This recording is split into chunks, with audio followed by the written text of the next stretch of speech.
Representing the 6-1 section, down to the death for my 4-0 brethren. Gotta stay strapped, stay armed with the weapon. Free on my lads that's doing that sentence. Men got caught in my trenches. No, it did not hold us down like my sector. NASA Nova is one of Australia's biggest drill artists. He spent most of his childhood in Griffith, New South Wales, but soon moved to Sydney, around the Guildford and Maryland area. This is where he spent most of his teenage years. He was a very keen football player as a youth and showed a lot of talent, but eventually fell out of love with the game. It was around this time that he started to get exposed to a lot of criminal and gang activities in his area.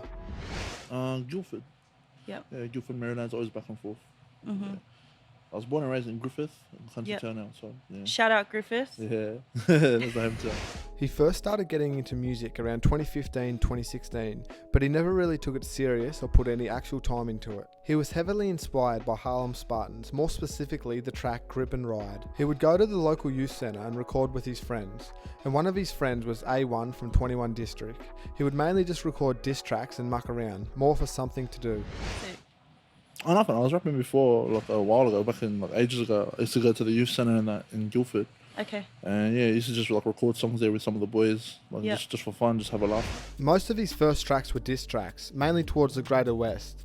He states that the 27 and 21 district area code beef stems from way back in the day, and growing up in the area, you're basically born into the beef. He was also on the receiving end from some of these diss tracks.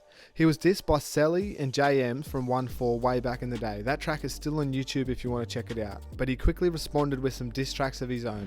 We saw an escalation of violence between the two groups, the Inner West group and the Greater West group, and they both subscribed to two different rap groups at the time. And some of the music was about a tit for tat type scenario, and there was some baiting going on.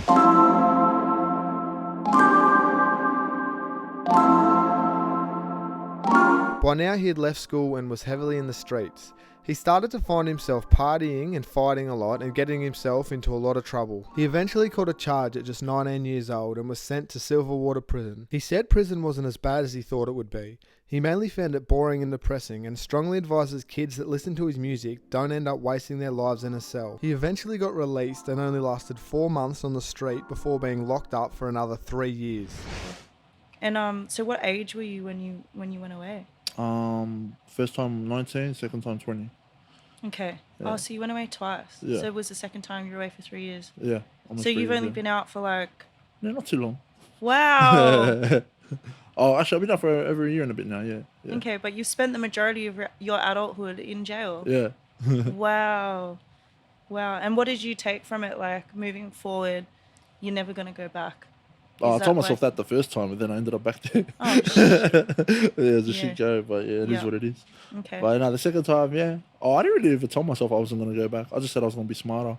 And like, I am being smarter. While inside the second time, he would listen to the Triple J hip hop show and got inspired to write down some of his own bars on paper. He would mainly write about his life growing up and his time inside prison. He felt he had a very interesting story to tell, but he never thought he was going to take rap serious once he got out. He then started to tell some of the other inmates that he was going to be a rapper once he got out. He was finally released in 2019, and rap label Returns of Records hit him up and he recorded his track Show Out. He wrote this track while he's inside. He then dropped it on YouTube and it hit 100k views in under a week. That's when he knew he could make rapping his actual career. He then signed with Low Key at Biordi Music, which is also home to Hooligan Hefs and A Huncho. He was also seeing some people he grew up with, the likes of A Huncho and 21 District, blowing up in the music industry, and he thought, why couldn't that be him? He then dropped his track titled Us, which seemed to be a direct response to 1-4's track The Message, and now has 450,000 views just on YouTube. He also went on to form a very good working relationship with A Huncho and dropped tracks like Proper 60 and My City, which did millions and millions of streams. He has a very good reputation in the streets, and he says he only raps about his past experiences, which makes his music very believable, unlike a lot of rappers that we see these days. He would continue the success and drop tracks like The Life I Live, Wasted and Favourite with Young Lips, which all did millions of streams. He has a very cutthroat energy in his tracks, so it's good to hear something different in the Australian music scene. Although, since he's made music his actual career, he said police frequently harass him and raid his home because of the music he's making. But this hasn't slowed him down at all. In 2022, he featured on A Huncho's smash hit Night Riders with Hooks, Hooligan Skinny and Enzo, and he killed his verse. He also states that he doesn't want to do drill music forever and wants to move into different music lanes.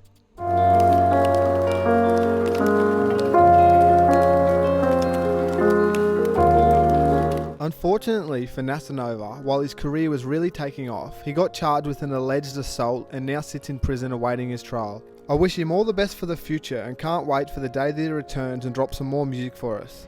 There are also alleged members of the KVT gang, including a rapper known as Nasanova, who gets charged with assault just days later.